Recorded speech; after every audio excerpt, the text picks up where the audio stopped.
For some visitors, the trip goes beyond tourism. It's also a chance to explore business and investment Now we're talking. opportunities.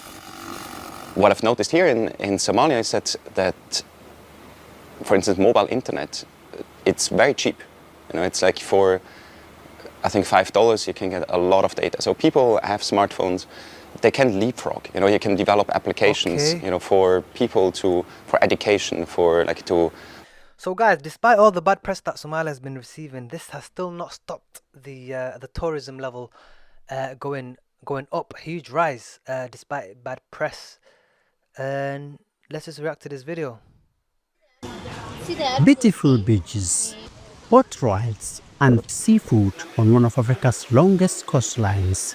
These tourists are making the most of Somalia's largely I've never seen Somalia this diverse before. I've never seen a lot of shades, a lot of colors, a lot of different ethnicities in Somalia enjoying themselves. This is the new era, the new wave. the potential that is forcing many to reconsider long-held beliefs about the Horn of Africa. All you see is the movies Black Hawk Down, Captain Phillips, the State Department advisories that say if you're gonna go, prepare a will because you'll die. And all these people just spreading fear, but once I actually landed, I realized it's not all that serious. I mean, I've heard more gunshots in America than I have in Somalia the past 2 days. Tell him, Alfonso. So as you can see, and this brother's an American guy. He came to visit Somalia, regardless of the bad press. He said, they tell you to sign your own will in case you die, blah blah blah, just scaring everyone. I don't know why they want to do this. They're trying to stop the tourism and tourism is the one of the best ways where a developing country can get their economy up. So I think that's what they're trying to do. I don't know. They're trying to keep Somalia as poor as they possibly can. But my man Alfonso has said, you know what? Forget what you tell me. I'm gonna find out for myself. And look, he's having a good time. At the National Museum, holiday makers can soak up the rhythms of Somali music and culture. For some visitors, the trip goes beyond tourism. It's also a chance to explore business and investment opportunities. what I've noticed here in Somalia is that, for instance, mobile internet, it's very cheap. It's like for, I think, $5 you can get a lot of data. So people have smartphones, they can leapfrog. You can develop applications, Okay. for people for education, to help them with language. Swedish people, they're so business-minded, business-orientated. He's been in Somalia for a couple of weeks, days, however long he's been. He's only a tourist, so he's not been here for a lot. Look what he's realized already. Already, just like that, look what he's realized. And not only has he realized, he's thinking, how can I capitalize on this? So he's already said ideas, apps, and whatnot. Also, to provide basically knowledge or even payment infrastructure. According to local tour operators, the number of foreign visitors, especially from Europe and the US, is growing every year. Our booming months is starting with October, November, December, and January up to February.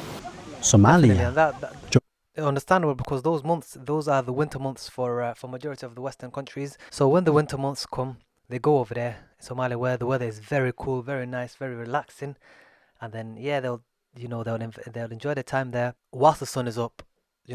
Get away from the depressing winter of the West, and it makes sense.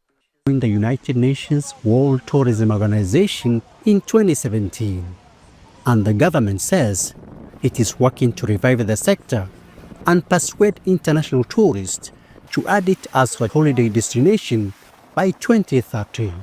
I don't like giving myself tap on the shoulders here, but I've been saying this, and this is my first time watching this video, and I've been saying Somalia, the trend of Somalia being the next holiday spot is gonna come soon. These guys are saying it's gonna happen 2030. I think it's gonna happen way earlier than that. But even to have the same conversation, that shows. I'm saying, not trying to tap myself on the back, but it's even Somalia. Look at this, where he is. The background. Look how beautiful that place looks, and that is Somalia. I can see the tuk-tuks in the back. There's huge potential investment in tourism. So definitely. If you're thinking about business, like I said, if you've got a lot of bread, the tourism side, not the tourism, the resorts, investing in a resort by the beach, that'll make you an absolute killing. That's for people with money though, but let's see what they got to say. a huge potential investment in the tourism sector in the country, and as a government, we're working to put in place relevant policies which were already approved by the parliament, including public-private partnership law, tourism investment law, and so on. But security still remains a pressing issue for the Somali government. Before the civil war, Somalia was a hub for tourists in the region. Now, 3 decades after the breakout of the civil war, Somali businesses are now hoping to reclaim the former glory. Hamid Kahir, TRT World, Mogadishu, Somalia. And specifically that Swedish brother, specifically what he said, yeah, that Swedish brother here specifically said, yeah, the internet in Somalia is very good and very, very cheap. So what does that mean? You know, if you're an entrepreneur, if you're someone that works, you know, from your computer, from your laptop, that's a great destination for you, especially if you're Somali, because you're getting a good internet connection for a very cheap price, so you can conduct your work, your business, your meetings, your organization, whatever you need to do on your laptop, you can do that. He also hit on the head, something very, very interesting. He said he can develop apps and whatnot, and there could be something into that, you know. There could be something that the software engineer guys that are watching this, guys that are into their computer coding software, whatever. Yo, you might need to take notes and do a bit of application there, because number one, you never hear anyone in Somalia talk about this. So the competition, the entry level will be very cheap, and yeah, man. Like for example, if you're gonna make an online bank, you know, in Somalia, Islamic bank, you know, those types of you know, fintech. You know what I'm saying? Those are just a few ideas. I might have just hit something on the head here without even realizing, but yeah, guys, Somalia is insanely on the rise. And the thing is, there's tourists now, foreigners that are going to be investing in Somalia. Kudos to them, you know. If you get there first and do it first, you deserve to reap all the rewards. But there's the thing I'm saying to the Somalis, man, we need to rise up.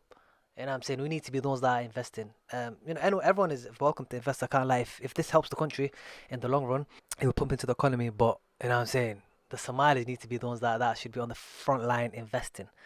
And yeah, I urge everyone to, whatever you can, do your own research, take your own risks as your own precaution, but look deep into it, learn it, study it, go there, look at it, like what the Swedish brother did. He went there on holiday, observed, looked, took data, made a few observations, and look at the conclusion he came out with.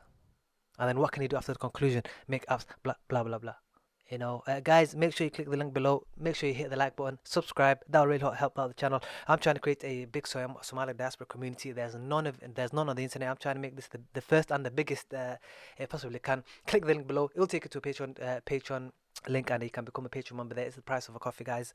And yeah, thank you for watching. I'll see you on the other side.